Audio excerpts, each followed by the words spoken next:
کرنے اور کرانے والوں کو آئین کے مطابق سزا دینا پڑے گی۔ فوج پر حملہ کیا گیا، بانی پاکستان کے گھر کو جلایا گیا، عوام کے درمیان نفرت پیدا کی گئی، سیاسی لیڈرز نے چن چن کر اہداف دیے کہ کہاں کہاں حملہ کرنا ہے۔ عوام اور فوج کے درمیان نفرت پیدا کی گئی، فوج اور اداروں کے خلاف لوگوں کی ذہن سازی کی گئی۔ چند گھنٹوں کے اندر صرف فوجی تنصیبات پر حملے کیے گئے۔ جب یہ سب کچھ سامنے آیا تو عوام کا رد عمل بھی سب نے دیکھا۔ PGI-SPR میجر جنرل احمد شریف چودھری نے کہا ہے کہ 8 فروری کو ٹرن آؤٹ 47% تھا۔ تقریباً 6.5 کروڑ ووٹرز نے اس دن ووٹ کاسٹ کیا، صرف 31% ووٹ ایک مخصوص پارٹی کو ملے۔ مجموعی آبادی کے صرف 8% نے اس مخصوص پارٹی کو ووٹ دیا۔ اس جماعت کو 1 کروڑ 85 لاکھ ووٹ ملے۔ یہ بات غلط ہے، اس جماعت کو ملنے والے سارے ووٹ فوج کے خلاف تھے۔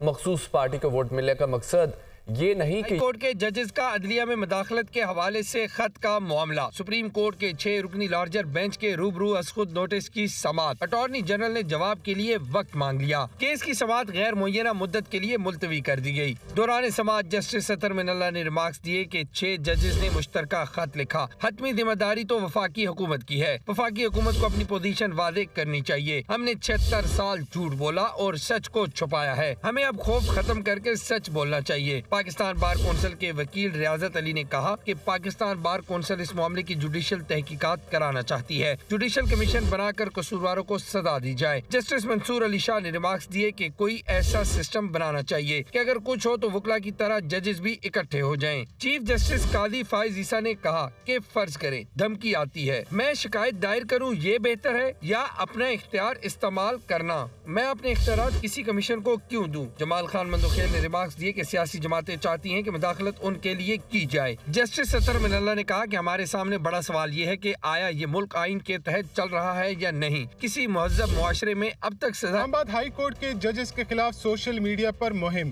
جسٹس محسن اختر کیانی کا چیف جسٹس عامر فاروق کو توہین عدالت کی کارروائی کے لیے خط۔ ذرائع کے مطابق جسٹس محسن اختر کیانی نے خط میں کہا کہ سوشل میڈیا پر ججز کے خلاف منظم مہم چلائی جا رہی ہے، بدنیتی پر مبنی مہم میں توہین عدالت کی کارروائی کی جائے۔ اس سے قبل جسٹس بابر ستار نے بھی چیف جسٹس اسلام آباد ہائی کورٹ کو مہم کے خلاف توہین عدالت کی کارروائی کے لیے خط لکھا تھا۔ ذرائع کے مطابق گزشتہ روز چیف جسٹس عامر فاروق کی جانب سے جسٹس بابر ستار کے خط کو باقاعدہ درخواست میں تبدیل کر کے توہین عدالت کی کارروائی کا آغاز کرنے کا فیصلہ کیا گیا ہے۔ واضح رہے کہ اسلام آباد ہائی کورٹ کے ججز کے سپریم جوڈیشل کونسل کو عدلیہ میں مداخلت بارے خط کے بعد سوشل میڈیا پر ججز کے خلاف مہم چلائی گئی۔ امریکی وزارت خارجہ میتھیو ملر کا رد عمل سامنے آ گیا۔ عمر ایوب اور پی ٹی آئی کے دیگر رہنماؤں سے معاشی اصلاحات، خطے کی سیکیورٹی اور انسانی حقوق پر گفتگو ہوئی ہے۔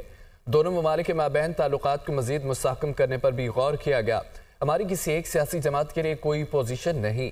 ایران اور پاکستان کے درمیان محدود تصادم پر بھی آگاہ کیا گیا ہے۔ پاکستان تحریک انصاف کے رہنماؤں سے امریکی سفیر کی ملاقات پر ترجمان امریکی وزارت خارجہ میتھیو ملر کا رد عمل سامنے آ گیا۔ عمر ایوب اور پی ٹی آئی کے دیگر رہنماؤں سے معاشی اصلاحات، خطے کی سیکیورٹی، انسانی حقوق پر گفتگو ہوئی۔ دونوں ممالک کے مابین تعلقات کو مزید مستحکم کرنے پر غور کیا گیا۔ ہماری کسی ایک سیاسی جماعتوں کے لیے کوئی پوزیشن نہیں ہے۔ ایران اور پاکستان کے درمیان محدود تصادم سے بھی آگاہ ہیں۔ اسرائیلی نیتن یاہو کی ناکام جنگی پالیسیوں سے تنگ۔ اسرائیل میں وزیر اعظم نیتن یاہو کے رفح پر حملے کے خلاف مظاہرہ۔ اسرائیلی وزیر اعظم نیتن یاہو رفح پر حملے سے باز رہے کہ اسرائیلی وزیر اعظم پر یرغمالیوں کو حماس کے قبضے سے جلد چھڑائے۔ احتجاج میں مظاہرین کا یہ مطالبہ تھا۔ اسرائیلی نیتن یاہو کی ناکام جنگی پالیسیوں سے تنگ۔